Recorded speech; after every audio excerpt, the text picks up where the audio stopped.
Hello students, welcome back to study at home. तो ये video जो मैंने बनाया है हिंदी के जो स्टूडेंट्स हैं उनका जो कोर्स कोड है BHDE 106। उसके जो मैंने 2017 से और जो जून 2021 तक जो एग्ज़ाम हुए हैं उनके जो पेपर हैं उनके बेस पे कुछ इम्पोर्टेंट प्रश्न उत्तर छांटे हैं।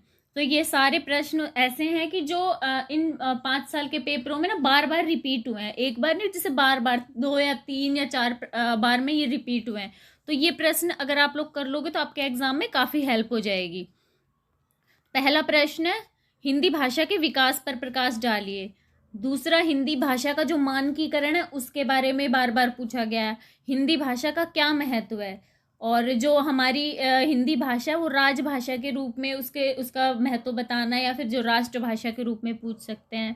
हिंदी का प्रचार प्रसार का वर्णन कीजिए, ये एक प्रश्न आता है बार बार। हिंदी के प्रचार प्रसार में जो यांत्रिक उपकरण है उनका क्या योगदान है। नेक्स्ट, हिंदी उर्दू या फिर संस्कृत पूछ सकते हैं, या फिर हिंदी उर्दू और हिंदुस्तानी के बीच संबंध पूछ सकते हैं, ये एक प्रश्न है। त्रिभाषा सूत्र क्या है, ये भी एक प्रश्न आ सकता है। संपर्क भाषा के रूप में हिंदी, प्रयोजन मूलक हिंदी के विविध रूप कौन कौन से हैं, भाषा और बोली क्या क्या है, कौन कौन सी हैं, और जो हिंदी की प्रमुख बोलियां कौन सी और उपभाषाएं कौन सी हैं, ये भी एक प्रश्न इंपॉर्टेंट है।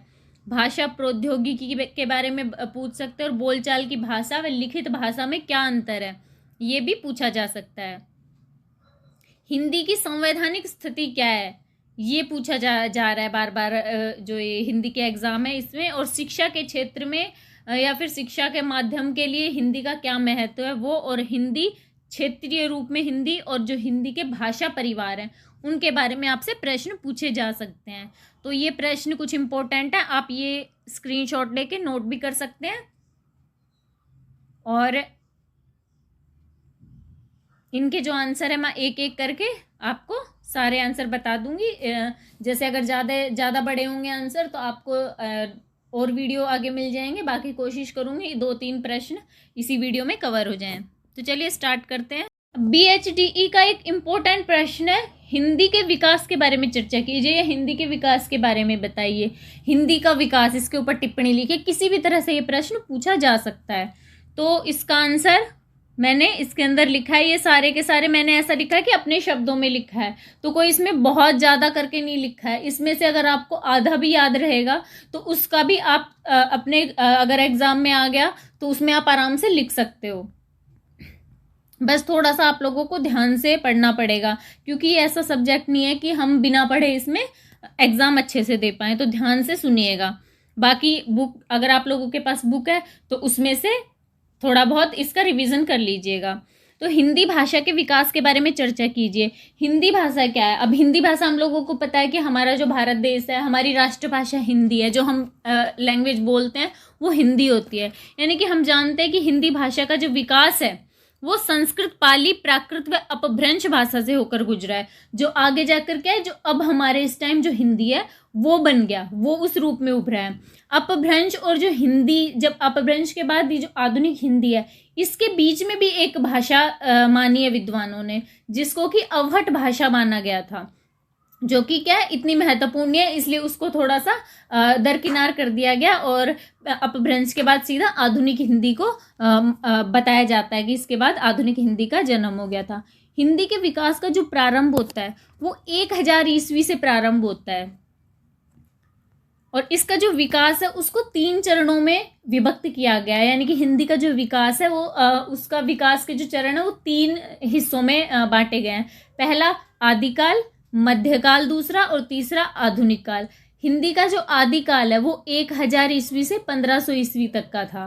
फिर 1500 ईस्वी के बाद क्या, आदिकाल समाप्त हो गया, उसके तुरंत बाद मध्यकाल शुरू हो गया, और 1500 ईस्वी से और लगभग 1800 ईस्वी यानी कि 300 वर्षों तक मध्यकाल चला।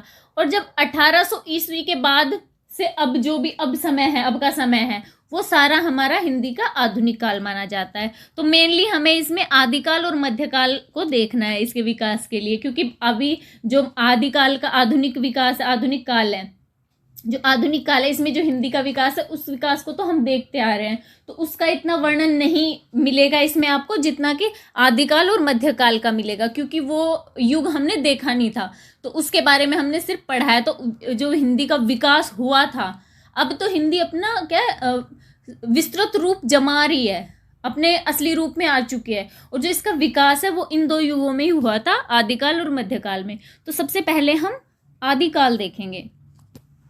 जैसा कि सभी को पता है कि 11वीं शताब्दी से पहले भारत पर मुस्लिम आधिपत्य हो गया था, और उसके बाद क्या था उत्तर भारत पे, तो उसके बाद क्या था कि वहाँ की राजभाषा उन लोगों ने क्या सोचा पहले तो कि कौन सी बनाए, तो उन्होंने देखा कि हमारी जो भाषा है फारसी, वो तो यहाँ की, इस जबान को तो यहाँ के लोग समझेंगे नहीं, भारत के लोग, तो क्या करें, तो उन्होंने क्या फिर वहाँ की जो प्राचीन हिंदी भाषा थी उसका ही प्रयोग करने लगे राजभाषा की तरह। और जो भारतीय लोग थे वहाँ पे, उनके साथ क्या जो भी कार्य प्रणाली होती थी उसके लिए उस भाषा का इस्तेमाल करने लगे, और उन लोगों के साथ व्यवहार व संपर्क में आसानी हो, इसलिए उन्होंने हिंदी, जो प्राचीन हिंदी थी, उसका उपयोग अपनी राजभाषा की तरह किया। आदिकाल के दौरान जो प्राचीन हिंदी है उसके अनेक रूप उभर कर सामने आए, जैसे कि डिंगल, पिंगल और हिंदवी। जो डिंगल था वो राजस्थानी साहित्य था, राजस्थानी साहित्य डिंगल भाषा में लिखा गया था, जैसे कि श्रीधर ने रणमल जो छंद है वो लिखा था, लगभग 14वीं ईस्वी के आसपास लिखा था। और जो कल्लोल कवि थे उन्होंने 1475 ईस्वी में ढोला मारूरा दोहा, यानी कि ढोला मारू के बारे में जो उन्होंने एक साहित्य लिखा था जो कि दोहों के रूप में था, तो इसलिए उस साहित्य का नाम उन्होंने रख दिया ढोला मारूरा दोहा। तो ये डिंगल भाषा में लिखा गया था जो कि राजस्थान की भाषा थी। फिर उसके बाद हिंदवी जो भाषा है वो अमीर खुसरो है, उनके द्वारा जो भी साहित्य रचा गया उसमें हिंदवी देखने को मिली। और जो डिंगल और अपभ्रंश भाषा है उसका मिश्रण है ना, वो जो हिंदवी है वो लगता है कि जैसे कि अपभ्रंश और डिंगल है उसको मिक्स कर दिया हो तो वो हिंदवी भाषा लगती थी, या हिंदवी भाषा जो होती है वो डिंगल या अपभ्रंश का मिश्रित रूप मानी गई। फिर उसके बाद जैन साहित्य व बौद्ध साहित्य है उसमें भी हिंदी के मिले जुले रूप देखने को मिले। फिर उसके बाद जो आदिकाल था, हिंदी का आदिकाल था, उसमें रासो साहित्य रचा गया, उसमें जैसे कि बीसल देव रासो या पृथ्वीराज रासो थे, वो भी हमें क्या जो हिंदी की भाषा है एक उनकी क्या नया रूप ही दिखलाता था।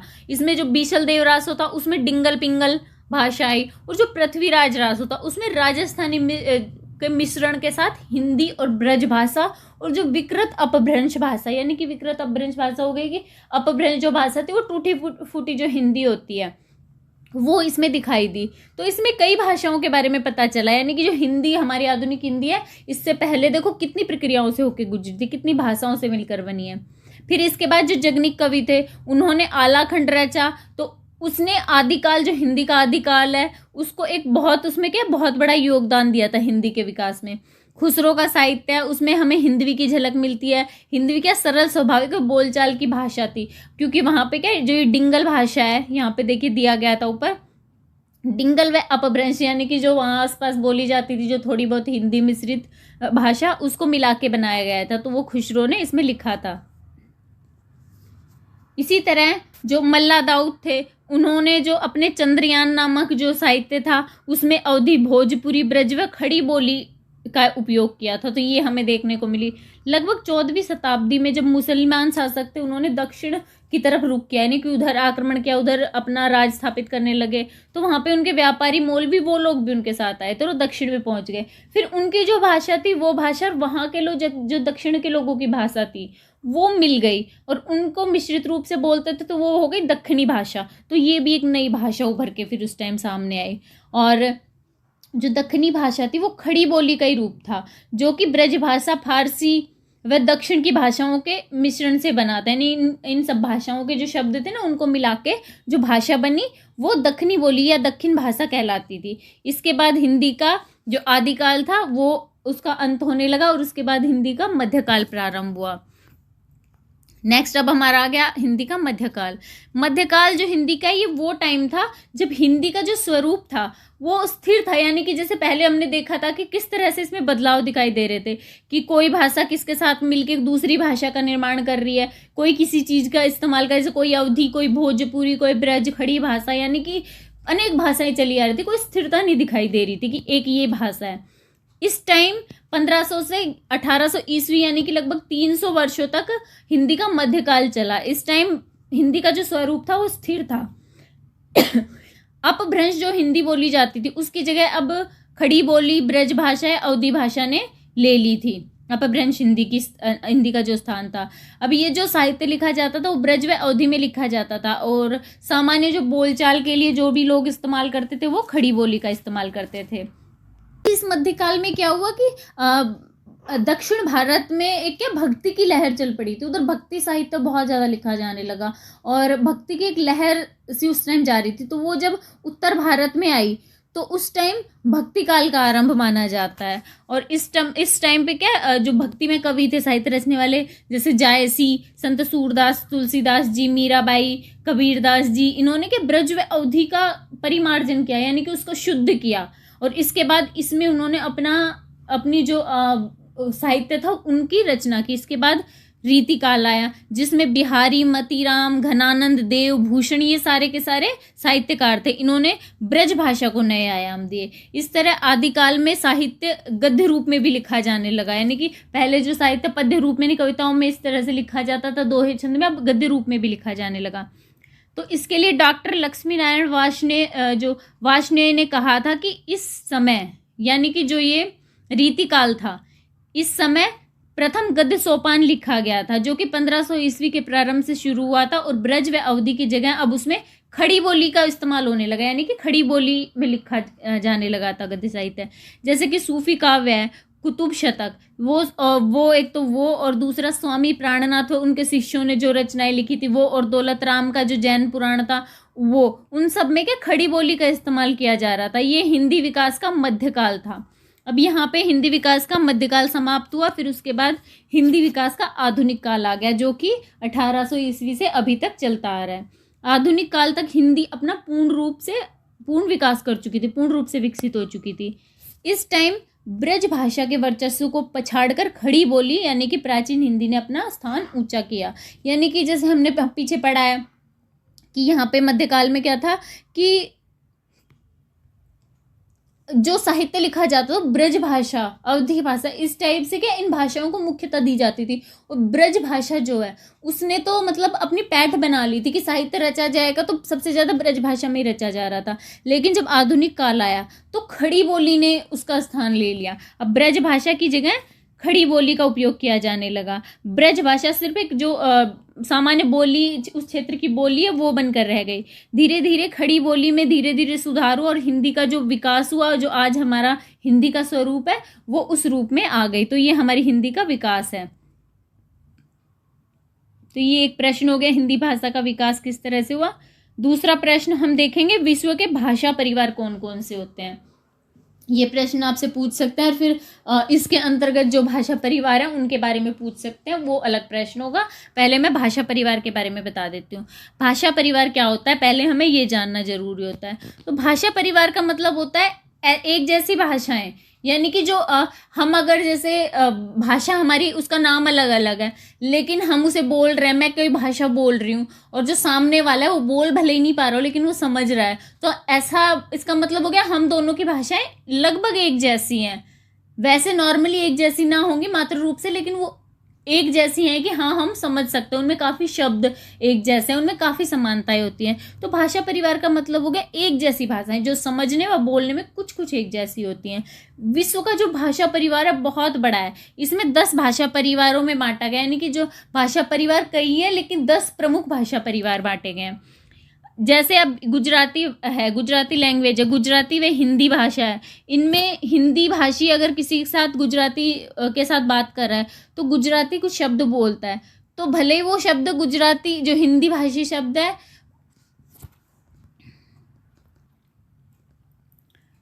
अब एग्जाम्पल इसका हम ले सकते हैं कि एक गुजराती व हिंदी भाषी जो 2 बंदे बात कर रहे हैं और उन्होंने जब बात की तो जो हिंदी वाला है, हिंदी भाषा बोलने वाला है, वो भले ही गुजराती भाषा वाले की तरह गुजराती फ्लो में बोल ना पाए, लेकिन जब वो गुजराती के शब्द है बोल रहा है तो उनको वो समझ रहा है और अपनी हिंदी में उसके उत्तर वो दे पाएगा। यानी कि जो गुजराती और जो हिंदी है वो एक ही भाषा परिवार के हैं। इस तरह से हम समझ सकते हैं कि भाषा परिवार क्या होता है। पर जो हिंदी भाषी और जो चीनी भाषा है वो एक दूसरे के भाषा परिवार नहीं हो सकते, क्योंकि हिंदी भाषा और चीनी भाषा में मतलब एक मतलब कहते हैं ना, एक बिंदी का भी मेल नहीं है, कुछ मेल नहीं है उन दोनों में, दोनों अलग अलग है, तो ये भाषा परिवार नहीं हो सकते। इसलिए हम मान सकते हैं कि जो भाषा परिवार होती है उनकी भाषाओं में समानताएं होती हैं। विश्व के जो प्रमुख भाषा परिवार हैं, तो एक महत्वपूर्ण परिवार या सबसे प्रमुख परिवार है, इसके ऊपर प्रश्न भी आता है, भारोपीय परिवार या फिर भारत यूरोप परिवार। भारोपीय परिवार है, इसमें उन्नत भाषाएं में इस जो ये परिवार है इसकी जो भाषाएं होती है उनको बोलने वाले की संख्या बहुत ज़्यादा है, इसलिए कि इसका महत्व और ज़्यादा बढ़ जाता है। इस भाषा परिवार में प्राचीन व आधुनिक भाषाओं का सम्मिश्रण है। प्राचीन भाषाएं जैसे कि संस्कृत, लैटिन, ग्रीक, आधुनिक भाषाएं जैसे अंग्रेजी, जर्मन, इतालवी, फारसी, फ्रांसीसी, स्पेनिश, ग्रीक, चेक, रूसी, पश्तो, हिंदी, गुजराती, मराठी, सिंगली, ये सारी भारतीय भाषाएं भी, सारी भाषाएं इसके अंदर आती हैं। यानी कि आधुनिक भाषाएं और जो हमारी वैदिक भाषाएं हैं वो भी इसके अंदर आती हैं। और अमेरिका, ऑस्ट्रिया, यूरोप व एशिया में बहुत बड़ी संख्या में इस जो भारोपीय भाषा परिवार है इसका इस्तेमाल किया जाता है। तो ये भारोपीय भाषा परिवार हो गया। सेमेटिक हेमेटिक परिवार, सेमेटिक जो भाषा परिवार है ये हिब्रू और अरबी भाषा इसमें बोली जाती है। जो ये भाषा ये मध्य एशिया में पुरानी बेबीलोन व सुमेर संस्कृतियों का केंद्र है, वहाँ पे बोली जाती है। जो ये हिब्रू भाषा, हिब्रू या अरबी भाषा है, ये क्षेत्र जो है ये प्राचीन युग के सांस्कृतिक केंद्र थे। यहाँ पे उनकी जो पुरानी भाषा लिपि जो किलाक्षर है आज भी सुरक्षित है। और जो हेमेटिक है उनमें जो बोलने वाली भाषा है वो प्रमुख भाषा होजा है, जो कि उत्तरी अफ्रीका के कई देशों में बोली जाती है। यानी कि जो सेमेटिक है उसमें अरबी व हिब्रू भाषा बोली जाती है जो मध्य एशिया में बोली जाती है, और जो हेमेटिक है उसमें प्रमुख जो भाषा वो होजा है जो कि उत्तरी अफ्रीका में बोली जाती है। नेक्स्ट हमारा तीसरा भाषा परिवार है सूडानी भाषा परिवार। यह भाषा परिवार उत्तरी अफ्रीका के सूडान व अन्य देशों में बोली जाती है। ये जो भाषा परिवार है अनेक भाषाओं का परिवार है, यानी यहाँ पे अनेक और छोटी मोटी भाषाएं होंगी। नेक्स्ट हमारा जो फोर्थ है, चौथा जो भाषा परिवार है ये नाइजर कांगो परिवार। यह भाषा परिवार उत्तरी अफ्रीका के अलावा, क्योंकि उत्तरी अफ्रीका में हमने ऊपर पढ़ा कि सूडानी भाषा परिवार है, तो यहाँ पे उत्तरी अफ्रीका को छोड़ के शेष जो बाकी का अफ्रीका है वहाँ पे फैला है ये नाइजर कांगो परिवार। पश्चिमी अफ्रीकी शाखा में नाइजीरिया की कई भाषाएं बोली जाती हैं, और जो मध्य शाखा है अफ्रीका की उसमें स्वाहिली, दक्षिण अफ्रीका है जो उसमें बुशमैन भाषा, ये सारी की सारी भाषाएं इसके अंतर्गत आती हैं। ये जो भाषाएं अब रोमन भाषा में लिखी जाने लगी हैं, जिससे कि वहाँ आधुनिक साहित्य लिखा जा रहा है। नेक्स्ट है यूरल व अल्टाइक परिवार। इसमें दो वर्ग बांटे गए हैं। पहला है फिनलैंड अग्रिक, जिसमें क्या है फिनलैंड की भाषा हंगरी है वो इसके अंतर्गत आती है। दूसरा अल्टाइक वर्ग है जिसमें तुर्की, मंगोल, मंचू ये भाषाएं आती हैं। अनेक विद्वानों ने माना है कि जो जापानी व कोरियाई भाषाएं हैं वो भी इसी भाषाई परिवार में आती हैं, पर इनके अलावा कुछ विद्वानों ने इन्हें अलग परिवार से माना है। तो इसमें मतलब कंफर्म नहीं कहा जा सकता कि जापानी व कोरियाई भाषाएं भी यूरल व अल्टाइक परिवार में आती हैं, बट कुछ विद्वानों ने माना है, तो ये आप इसमें लिख सकते हैं। नेक्स्ट हमारा छठा भाषा परिवार है द्रविड़ भाषा परिवार। द्रविड़ भाषा परिवार में दक्षिण भारत में बोली जाने वाली भाषाएं आती हैं। इसमें दक्षिण भारत में कौन सी भाषाएं बोली जाती है? तमिल, तेलुगु, कन्नड़, मलयालम, ये जो भाषाएं बोली जाती है हमारे दक्षिण भारत में वो द्रविड़ भाषाएं कहलाती है। द्रविड़ भाषा का परिवार है। इन भाषाओं में अरबी, फारसी व संस्कृत के बहुत सारे शब्द होते हैं, इसलिए इन भाषाओं को हम ना आर्य भाषाओं के निकट का भी मान सकते हैं। तो ये हमारी द्रविड़ भाषा परिवार है। नेक्स्ट हमारा छठा भाषा परिवार है चीनी तिब्बती परिवार। चीनी तिब्बती परिवार नाम से ही स्पष्ट है कि चीनी लैंग्वेज भी होगी और तिब्बती लैंग्वेज भी होगी, तो इसके नाम से ही समझ सकते हैं कि इसमें चीनी व तिब्बती भाषा प्रमुख स्थान पे हैं। साथ ही इसमें म्यांमार की बर्मी भाषा भी आती है, चीनी की जो लिपि है वो चित्रात्मक लिपि है, यानी कि चित्रण के द्वारा, संकेतों के द्वारा समझाता है, लिखा जाता है, उसमें थोड़ी सी जटिल होती है। तिब्बती जो लैंग्वेज है उसमें अनेक बौद्ध ग्रंथ रचे गए, और जो कुछ भारतीय भाषाएं जैसे गारो, बोडो, अरुणाचल की जो लैंग्वेज है, नागा भाषा, मिजोरम की मिजो, मणिपुरी, ये भाषाएं भी इसी चीनी तिब्बती परिवार के अंतर्गत आती हैं। नेक्स्ट हमारा 8वां भाषा परिवार है ऑस्ट्रो एशियाटिक परिवार। ये क्षेत्र है भारत से लेकर पूर्व एशिया में इंडो चीन तक फैला हुआ है। इसके दक्षिण में म्यांमार की जो मोन भाषा है, कंबोडिया की खमेर, वियतनामी, भारत की मुंडा भाषा, बिहार की संथाली, मेघालय की खासी भाषा व जो निकोबार की निकोबारी भाषा है, वो सारी भाषाएं ऑस्ट्रो एशियाटिक परिवार में, भाषा परिवार में आती हैं।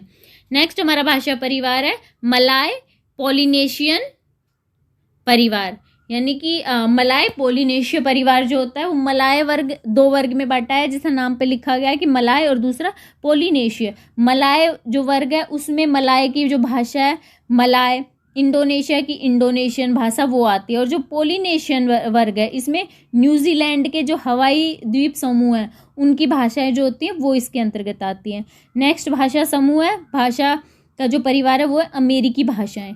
अमेरिकी भाषा परिवार में अमेरिका की अमेरिकन भाषा आती है, लेकिन ये थोड़ा सा अब इसका विस्तार कम हो रहा है क्योंकि बहुत सारे लोग क्या अब अंग्रेजी भाषा बोलने लगे हैं, तो उसका विस्तार थोड़ा ज़्यादा होने लगा है। तो ये कुछ हमारे भाषा परिवार थे।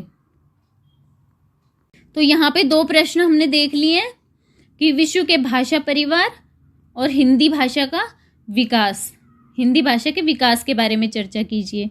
तो बाकी के जो प्रश्न है मैं अगले वीडियो में उनके आंसर आप लोगों को समझाऊंगी, तो तब तक आप अपने इन 2 प्रश्न की तैयारी कीजिए। तो चलिए मिलते हैं अगले वीडियो में जो नेक्स्ट बचे हुए प्रश्न है उनके आंसर के साथ। तो अगर वीडियो अच्छा लगा हो तो प्लीज़ चैनल को लाइक एंड सब्सक्राइब जरूर कर दीजिएगा।